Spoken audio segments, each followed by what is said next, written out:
विश्वामित्र जी को किनारे पर जब पहुंचे, लगा कि अगर हम इस बाग को तहस नहस करेंगे तो इतना प्यारा बाग है, महाराज जरूर आएंगे, यहाँ पर जरूर आएंगे। और सोचा कि अगर हम साधु भेष में गए तो महात्माओं पर कलंक आ जाएगा, लोग कहने लगेंगे कि संत महात्मा भी उपद्रव करने लगे।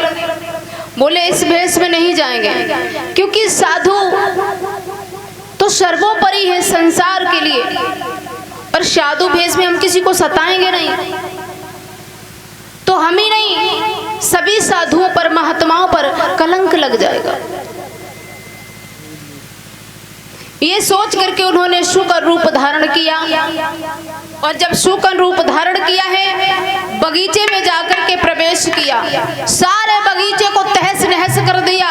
और इतना ही नहीं,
उसकी तो दुर्दशा कर दी शुकर ने, सारे बगीचे को तहस नहस कर दिया।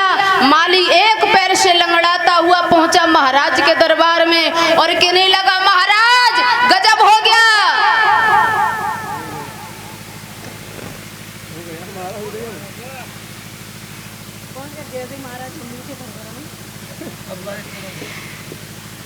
जैसे ही कहा जाकर माली ने, तो माली की आवाज सुन करके हरिश्चंद्र जी कहने लगे, क्या हो गया? अरे सुबह सुबह इतना क्यों चिल्ला रहे हो? बोले गजब की बात ये है, सुनो महाराज, अब ऐसा करो, हम तुम्हारे यहाँ ड्यूटी नहीं कर पाएंगे। बोले बात क्या है, बात तो बताओ। बोले अब कोई बात बताने के लिए रही नहीं। बोले हमें छुट्टी दे दो, हम घर पे जा रहे हैं। बोले परेशानी क्या है? महाराज परेशानी पूछ रहे हो? परेशानी पूछ रहे हमें? बोले हाँ आपको ही पूछ रहे। परेशानी हमें पूछ रहे? बोले हाँ। महाराज सुनो,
जिसके पास से होकर सूकर निकला उसी को हम सूली की सजा दे देंगे।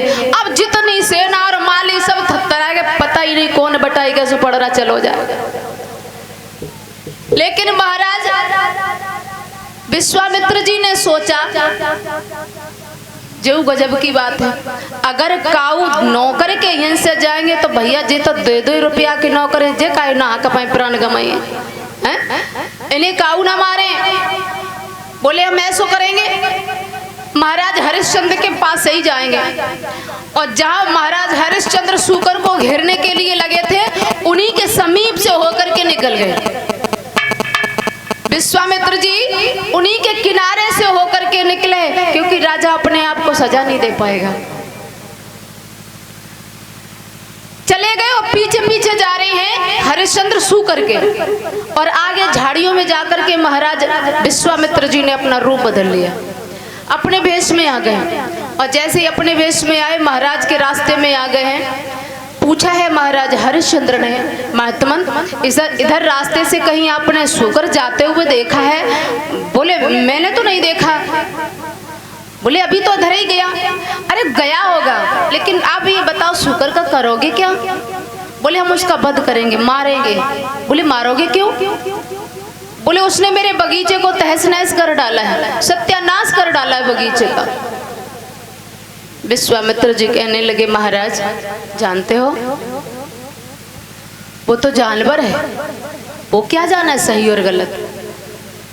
वो तो जानवर है, वो सही और गलत नहीं जानता है। लेकिन आप तो महाराजा हैं और राजा तो सही और गलत का निर्णय लेता ही है, उसका तो नियम है, उसका तो ये धर्म है, राजा को सही का सही निर्णय लेना चाहिए। आप तो महाराज हैं और आप सूकर के साथ उस जानवर के साथ में अनर्थ करने जा रहे हैं, ये तुम्हारे लिए शोभा नहीं देता है। महाराज को समझ में आ गया और उन्होंने सोचा कि मैं सूकर हूँ, मैं सूकर के पीछे क्यों भाग रहा हूँ, और मैं राजा होकर के और एक सूकर की हत्या करना मेरे लिए अधर्म की बात है। वहाँ से सोच करके महाराज वापस लौट आए, और जब वापस लौटे हैं तो विश्वामित्र जी को लगा कि ये मेरा पहला बाण जो था वो खाली चला गया, इसमें मेरा कोई सार नहीं निकला। कुछ दिनों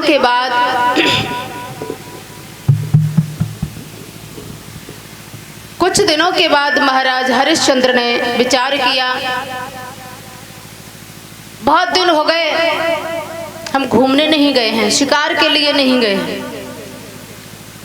और विश्वामित्र जी सोच रहे हैं कि कब मुझे ऐसा मौका मिले जो हम महाराज हरिश्चंद्र को धराशायी कर दें। ऐसा कौन सा मौका मिले?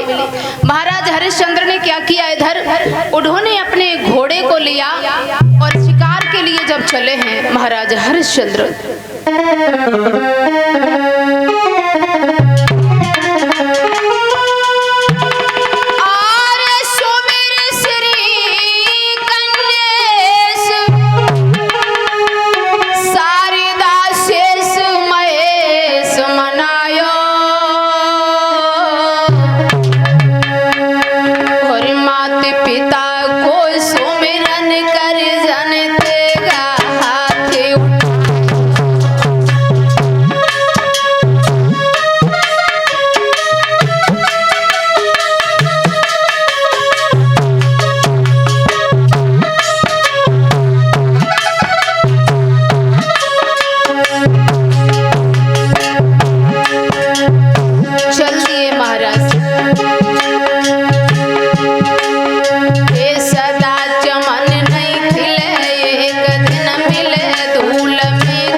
उनको प्यास सताने लगी। आगे जंगल में जाकर के देखा,